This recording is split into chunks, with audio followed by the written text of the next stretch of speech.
Hey everybody, welcome to Always Bored, Never Boring. The postman has just arrived with my delivery of new Blackstone Fortress goodies. So obviously, I've set my camera up really quickly and we're going to take a look. I have received Traitor Command, Advanced Arsenal, and Endless Peril. Look how cute and little that is. We're going to take a look at those in a separate video. But for now, we are going to take a look at this Traitor Command. I think this is the one that people are going to be most interested in.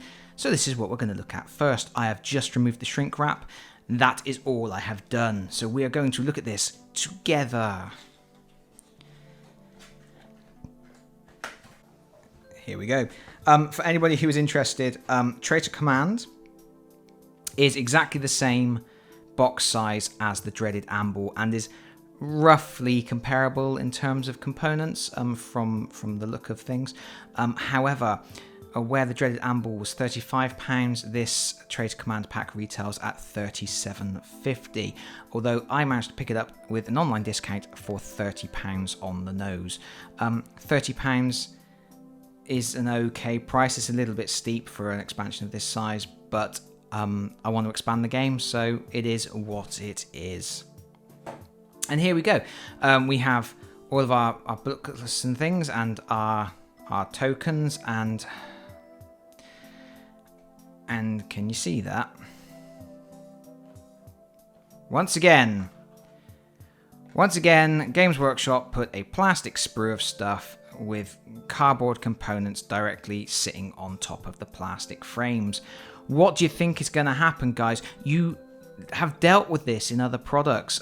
Things like Blood Bowl have a sheet of card that sits between your important cards and your miniatures and things like that, so nothing gets scarred. And then you go and completely forget it for other products, and you're charging $37.50 for this. Put a little divider or something in there, guys. Just anything, just to make sure that doesn't happen, because that's just annoying. Well, that's my little rant over. We'll look at all the booklets and things in a moment. We'll take a quick look at the frame. This expansion comes with 2 miniatures. It comes with the Traitor Commander, and it comes with the Heretic Ogryn. And you can see 1 frame for both miniatures. Easy build push fit miniatures go together without glue, although I will be gluing mine. And it does look like we get some options, because we have an Ogryn head here with a mask, and then we have an Ogryn head here without a mask, without a breathing apparatus. And yeah, so yeah, it looks like we have a head option for the Ogryn. Do we also have 2 head options for the... No, that's just a little skull detail for one of the bases. Looks like we only get the 1 head option for the Traitor Commander. And his mighty fist. His power fist of evil. We are going to take a look at these guys assembled. But for now, let's look and see what else is in the box. You obviously get your enemy sheets for the 2 new characters, the Traitor Commissar and the Chaos Ogryn. They are both pretty much close combat types. The Traitor Commissar has the Crushing Blow ability, which prevents you from making defense rolls. So that's unpleasant. You want to riddle this guy with bullets from distance. And he has a special rule: forwards for the Dark Gods. Reroll reinforcement rolls for the Traitor Guardsmen hostile groups if reinforcements fail to arrive while the Traitor Commissar is on the battlefield. So he is going to constantly be bringing fresh meat to the grinder. You're potentially going to end up getting swarmed if you don't deal with this guy quickly. And he has this unique action, Execute the Weak, where he can actually murder the Traitor Guardsmen that are not doing what he wants in order to add 2 to the behavioural. So we encourage, shall we say, the Guardsmen to be a little bit more effective in combat. So that's quite cool. And then obviously we get big old Beefcake, who is all about close combat. He's got a claw grab. Before making an attack against an explorer with a scavenged maul and mutant claw, that explorer must make an agility roll. If this roll is failed, that explorer must re-roll any successes or critical successes when making a defense roll. So again, something to bypass defense. This is something the heroes having defense rolls and the villains generally not getting defense rolls in this game is something that they're obviously trying to address with these two characters. He has a blasphemous icon. When the Chaos Ogre is activated, roll a triangle. On a critical success, add 1 to the Chaos Ogre's move value for that activation. In addition, if there are any wound counters next to the Chaos Ogre, remove 1. So yeah, he's gonna keep on ticking. This is one of those characters where you just have to do concentrated fire. He's got 12 wounds, so you want to take him down. He's also a monstrous bodyguard. If the Chaos Ogre is in a hex adjacent to the Traitor Commissar cannot be targeted by weapon actions taken by explorers unless the attacker is in a hex adjacent to the Traitor Commissar. That's interesting, because obviously the Traitor Commissar is going to be constantly calling in reinforcements and trying to get into close combat to whack you. So you're going to want to try and take him out quickly and take him out at range. Is when the Ogre is with him, you're not able to do that. That's going to be interesting. It'd be interesting to see how that works in an actual combat situation. I think that is addressing some of the issues that the combat system has, in that, you know, when the big guys turn up, you tend to just pump everything you can into them before they come and get you. Oh look, he has a unique action called Crush. Move towards the closest explorer, then attack an explorer that is adjacent and visible to this hostile. If there are no explorers adjacent and visible to this hostile, move towards the closest explorer a second time. If the Chaos Ogre ends either of these moves adjacent to any explorers, those explorers are stunned. Ouch. Yes. So there you go. So those are the two new characters, and that's where a bulk of the interest of this expansion is. 2 new characters that you can actually add into your existing campaigns of Blackstone Fortress. But obviously they come as part of a new scenario as well. And this scenario is very similar to the dreaded Amble scenario. It's kind of a small mission that you can play as a sideline quest. The general concept being that the Chaos fellas are up to no good. They want to complete a ritual and unleash endless horrors from the Eye of Terror. So you need to go on quests, accumulating data slates from important characters like the Commissar, and then when you've got enough data slates, you can tackle. There is a special Heart of Corruption booklet, and this actually has a pre-constructed map and mission with your final objectives on. I'm not going to open this on camera for spoiler reasons, but yeah, this is your final goal. You collect enough data slates, and then you go into the Heart of Corruption, and then if you're successful, you get to open this sealed envelope, which again I will not be opening for spoiler reasons. But yes, as with all of the other missions, when you complete it, there is a little bonus reward that you can keep for future endeavors. So it's it's a very similar sort of format.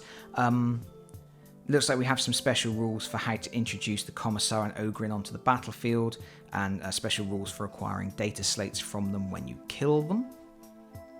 And then we have a new ship. This is not a ship that you can go and trade on, but it is a ship that will provide a support benefit while you are in the Blackstone Fortress. We'll take a look at the card for that in a moment, because it's got an interesting debt mechanism, a blood debt. And then it's got this section after the quest where once you've completed this quest, there are rules for how you can integrate all of the cards and things into your main deck of quest cards for one-off missions or for playing the core game. Basically, as with the dreaded Amble expansion before it, there's a special symbol. If it's got a black symbol, you can add that card into your main deck and just use it for any missions you want. If it's got a purple symbol, you should leave it out. So that's a nice way of, once you've dealt with this narrative story, feeding those cards in for extra variety in your main games and one-shots and all that sort of thing. And then we've got a little bit of fluff about dangers unknown and all that sort of thing, and the Eye of Vect. Speaking of which, let's have a look at the Eye of Vect. It's on this token sheet. Having removed the shrink wrap from this token sheet, I think we have survived pretty much unscathed. There is a very, very small amount of dimpling just here, but not enough to be of a concern. So, despite my initial rant, it looks like I haven't suffered any particular lasting damage. Looks like we've got data slate counters here. This is new terrain, crates of some kind, and mirror, mirror on the wall, what nasty beasties are you going to summon forth? That was Disney's first draft. Yeah, so we've got the Eye of Vect. So this is a special support ship. So when you've got this in play during the Traitor Command mission, you get this Sculptor of Destinies ability. When an explorer is activated, they can choose to use the Sculptor of Destinies. If they do, place a debt counter in one of the spaces opposite. That explorer can then change one of their activation dice or an unused destiny dice to a 6 result. That's massive.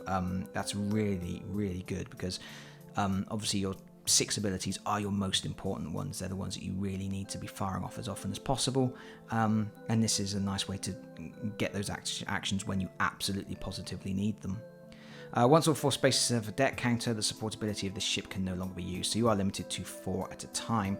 But there is also a balancing mechanism here. You have to pay your debts. During the trading step, any explorer can visit this spacecraft to clear the debt. To do so, they must convert Archaeotech cards to trading points as described in the rules for the trading step. Each debt counter shows how many trading points must be spent to remove it. At the end of the trading step, remove any remaining counters from this spacecraft. For each counter removed in this way, choose one of the explorers to take a soul price card. An explorer with any soul price cards will begin their next expedition with a number of grievous wounds equal to the number of soul price cards they have. That explorer's soul price cards are then discarded. So you want to be able to pay your debts. You want to be very much Lannisters about this. Pay your debts, because starting with grievous wounds before you even undertake a mission, that's not good times for anybody.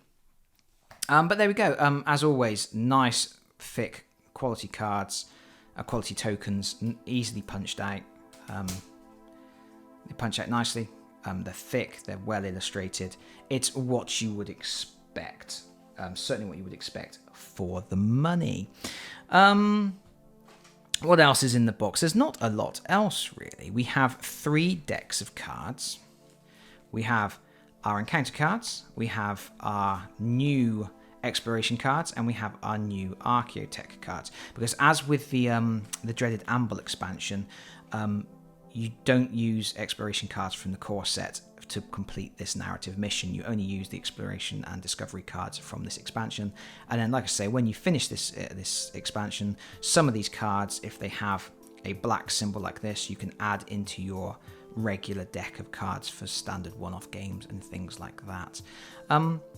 I don't normally show off the exploration cards and the Archaeotech cards, but I am going to do that because some people complained in my dreaded Amble video that I didn't show them when I should have done.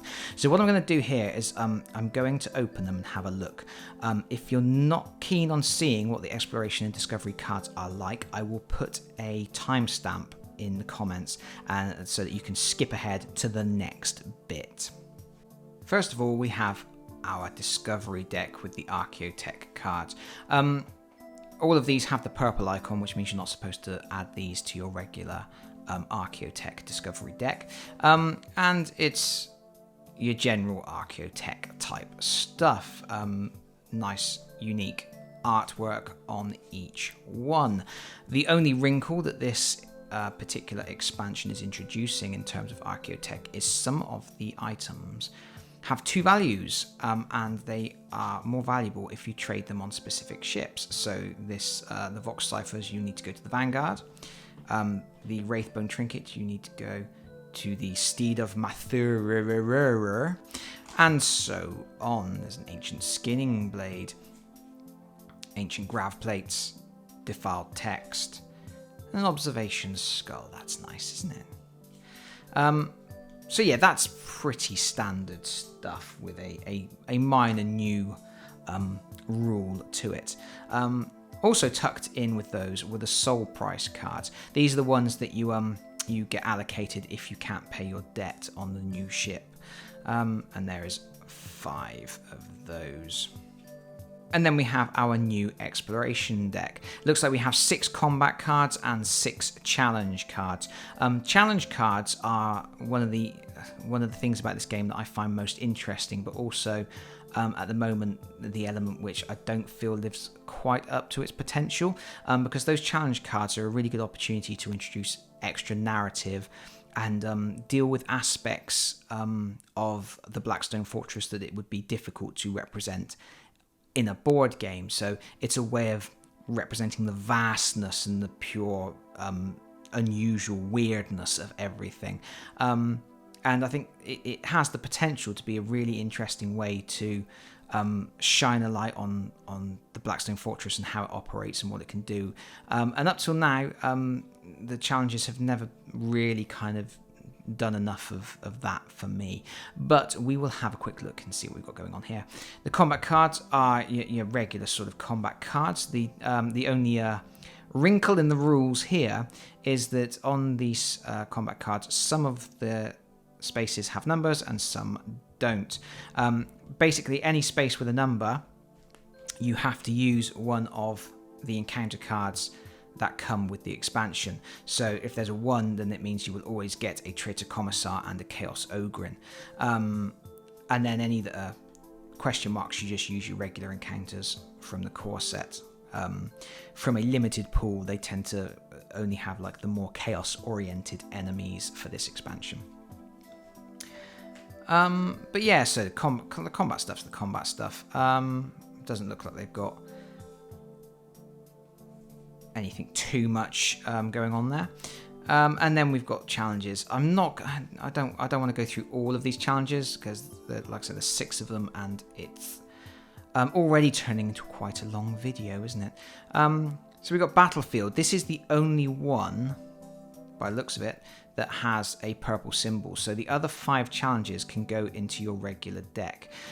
So those are probably the most interesting ones in terms of the value of this game, this expansion, because this card is only going to be used for the narrative expansion mission.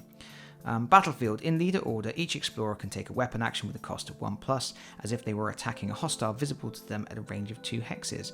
Add up the damage scored by the explorers. If the total damage is 3 or more, the last explorer who inflicted damage takes a data slate counter. So the reason this isn't one that you can add to your main core set is because it's specifically to win a data slate, which is obviously the aim of this expansion mission, but not the aim under normal circumstances.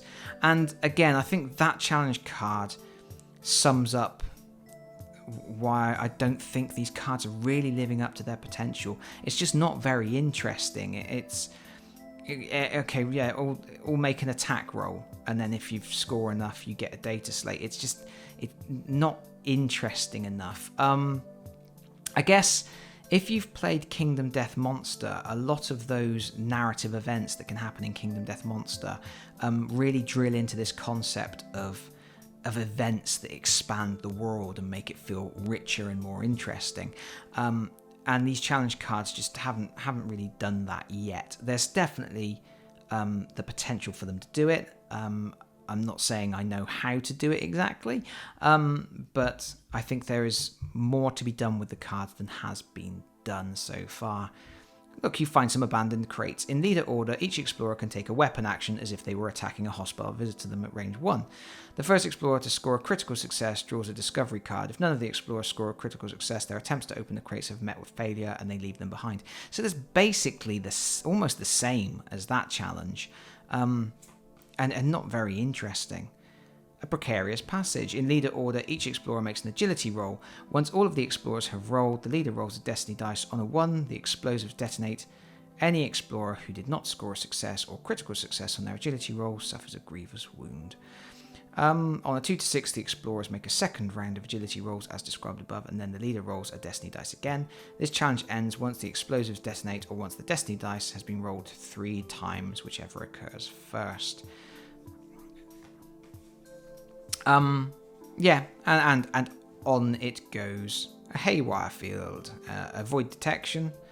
Make 2 agility rolls for each explorer. Any explorer that does not score any success or critical success results suffer a wound. Any explorers that score 2 critical successes results can draw a discovery card. See, it's just not. There's not an. I don't know. I don't really know how to explain it. I hope you get my gist with what I'm getting at here. There's just loads of untapped potential in the challenge cards. The final thing in the expansion is this. It's the assembly guide. Woo! But also, look, there's the assembly guide. And yes, I was right, there is only one option. It's a head option. Everything else is the same. But this is the interesting thing. You have the Traitor Command rules and the Chaos Ogren rules for use in 40k, with their points values as well. So that's a cool little addition, and you're going to get some extra use out of your Chaos Ogren and Commissar that way. We're starting to, between all the Chaos Guard we've already got, the Commissar, the Ogren, other things that we know are coming, starting to get quite an interesting eclectic mix of treacherous scum to form some form of warband with, which will be interesting. But anyway, that is that. Oh, except for that, bases for the miniatures. And that's your lot. That's your lot for your 30 quid, or 37.50 at full retail price. Obviously, a lot of value in these cool new miniatures, but whether or not it's worth that entry price, there were a lot of people who thought the dreaded Amble didn't quite live up to the value to cost ratio. It was a little bit pricey for what it introduced, and this expansion works in very much the same format. It's a couple of new enemies, a single shot mission, and then some of the cards can be introduced into your core set experience. So it doesn't address any of the complaints really that were leveled at the dreaded Amble expansion, and I guess that's probably because this has been in the pipeline for a while and it was already far too late to address any issues that were raised by customers who bought the dreaded Amble. So it will be interesting to see going forwards what they do with these expansions and how they handle them, and whether they will take into account what people have said and the complaints that have been made about price and the level of replayability that the expansions provide. But anyway, let's build some miniatures. And by the power of editing, dun, dun, dun, this is the Traitor Commissar, obviously. A very, very easy miniature to put together. He comprises 4 components: front section, back section, head, and power fist. And the way he works is you just push the head down through a hole in the front of the body section, put the power fist on, and then push the back on. The reason you put the power fist on before you put the back on is because there are these power cables here and you've got to make sure they line up nicely. I actually put a little bit of glue on this miniature to hold it together. I think the fist might pop off if or wiggle up and down if you don't glue it. But other than that, a very nice miniature. There's obviously a draft inside the Blackstone Fortress because his flag is fluttering in a breeze. But very, very nice miniatures. One of those miniatures I put together and sort of went, oh, I want to paint it. I want to paint him now. I want to paint him straight away. He's got nice embossed detailing on his cape as well, on his trench coat. But a very nice miniature and a very, very handsome man to boot. And of course, the second miniature is the Ogren. Again, very nice, simple miniature to put together. There is a head option, like I mentioned earlier. However, the weird thing is, this head option has this pipe which goes down and attaches under here. If you use the alternative head, then it leaves a hole at the front of the miniature, and there is no component to put over that hole or to disguise it in any way, you'd have to use a bit of green stuff or something. So that's a slightly unusual element of the kit. The other thing is this arm pushes on the back, and you can see it's a little bit gappy still, but I found that the peg for pushing this arm onto the back was way too long. I had to trim a little bit of the end of the peg off before pushing it together, and even then it's not a very good join there at all. A little bit of green stuff will be required to fill that in, but other than that, it's a very cool, imposing miniature. He is obviously suitably large compared to the Commissar. He has a nice mutated claw. Nice miniatures. Very happy with those. I think they're going to be a lot of fun to paint up. And I don't really have a lot more to say about that. They did go together quickly and easily. I think it took me about 10 minutes. And you can put them together without glue if you so wish, although I do recommend some glue. And that really is it. That's everything I have to say about Blackstone Fortress Traitor Command. Thank you very much for watching. Please leave your comments and queries below, and hopefully I will see you all again very soon. Bye bye everyone. Bye bye.